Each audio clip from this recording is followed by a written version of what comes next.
I'm Jason Epperson. This is RV Miles. It's snowy on the ground. Last week I recorded from this same spot and it was 60 degrees and very lovely outside. But it's time for the latest in RV and camping news. Welcome back to the channel, everybody. I hope you all had a wonderful Thanksgiving. Let's dive right in. First up, after the recent Formula One race weekend in Las Vegas, Google Maps sent several travelers down a washed-out dirt road to nowhere. At least a few dozen cars who were on their way back to the Los Angeles area were warned that the normal route down Interstate 15 faced an impending dust storm, and that an alternative route through the desert would avoid the storm and cut the travel time down dramatically. Travelers reported a long line of cars heading toward the same detour, which turned into a gravel road that eventually disappeared into a bumpy dirt trail. Eventually, the route was completely washed out and impassable, and the long line of bumper-to-bumper travelers had to gingerly turn around on the one-lane road to avoid cacti and scrub, and then wait for everyone else to do the same before they could go back the way they came. Google has apologized for the routing and confirmed that Google Maps will no longer route drivers traveling between Los Angeles and Las Vegas down these narrow back roads off Interstate 15 near the California-Nevada border. That day, strong winds did kick up a severe dust storm that caused several wrecks and prompted officials to close down parts of Interstate 15.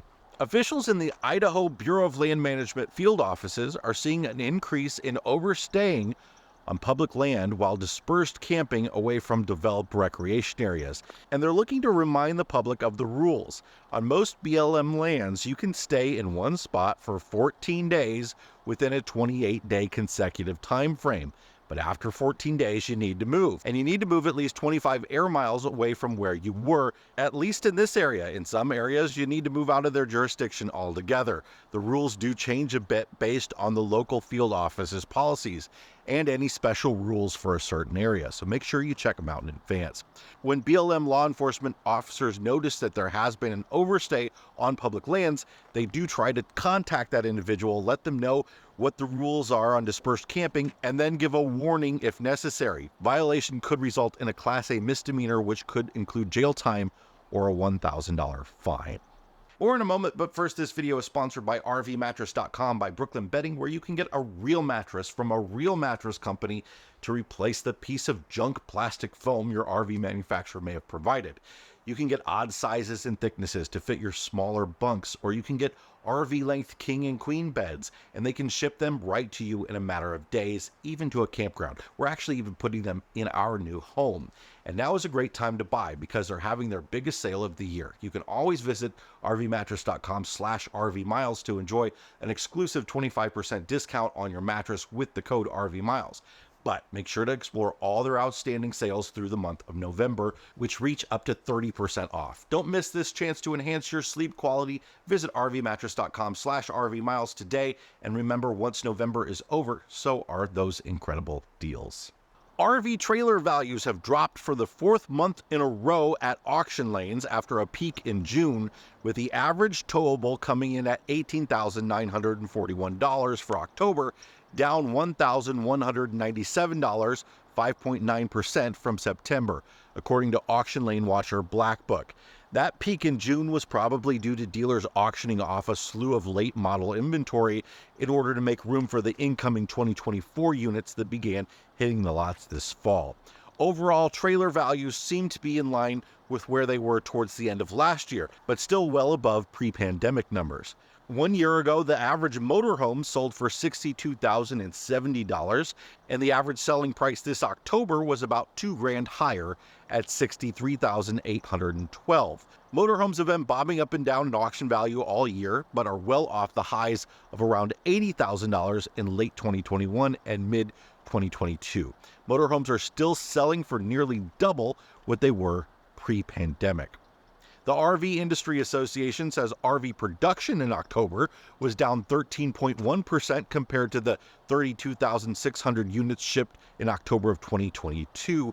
Year-to-date RV shipments are down 40.6% with 266,000 or so units. In general, though, that year-to-date number has been coming up a bit. It was over 50% a couple of months ago, but fall manufacturing is still lagging behind the spring.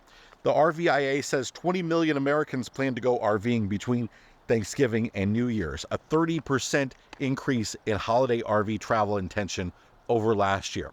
And even though we've seen this big reduction in the number of RVs produced and sold this year, camping has still been wildly popular. That said, according to Woodall's Campground magazine, RV parks and campgrounds are feeling a bit of a cooling off in bookings. Woodall's interviewed dozens of campground operators and found that most say business is still very good, with some parks still breaking records. But there has been a bit of a reduction in stays over 2021 and 2022. Some of it can be attributed to weather, though. There were atmospheric rivers, record snowfalls, record rain, record heat, and droughts, and more stuff like that the campers had to contend with. Some snowbird destinations told Woodalls that they're seeing fewer Canadian RVs coming down for the winter and are noticing less October through December traffic, but they're still at near 100% occupancy for January through March. The snowbird season usually gets underway as campers head south when the weather gets cold in the north in October, and parks start to shut off the water in anticipation of a hard freeze. But then more waves go down after Thanksgiving and after Christmas and the New Year, as many want to spend holidays with their northern families before heading down for the warmth.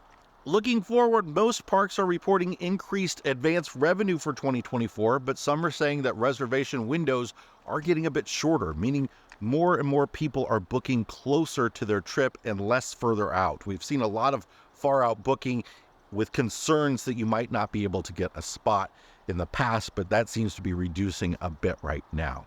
I'll link to the full article in the description. The Tesla Cybertruck was first announced over 4 years ago, and it's been delayed and delayed and delayed, but it's finally about to ship to customers. There's a big catch, though. It was originally announced to have a 14,000-pound towing capacity. That's now been listed 3,000 pounds short of that. Its 11,000-pound tow rating and 2,500-pound max payload were detailed on signs at Tesla stores where the electric truck was on display, per multiple online reports. More details about the Cybertruck are expected to be revealed along with the first customer deliveries that are planned for later this week. Finally, a new documentary 6 years in the making on the iconic Airstream trailer has been released by filmmaker Eric Bricker. It's called Illumination, and it's an independent film about the Airstream community and the company's historic legacy. The film's now available on demand to rent or buy. I don't think you can find it on any of the major streaming platforms or anything like that, though. You do have to pay for it at the moment. Narrated by Kate Pearson of the B-52s, Illumination is a feature-length documentary capturing the spirit of the nearly 90-year-old brand with never-before-seen archival footage and interviews with owners. I'll link to the full trailer and the website to watch the full film below in the description. That's it for this week's RV and camping news. Thanks so much for being here, everybody. I hope you'll check us out on the RV Miles podcast. It has its own separate YouTube channel where we put a video version out, but you can also find it in the audio form on any podcast app. I'll link to it in the description. We've been recounting our travels from Baja up to Alaska this past year, over the whole Pacific coast of North America. And on this latest episode, we're talking about actually entering into Alaska finally. Again, I'll link to it below. Thanks so much. We'll see you next time.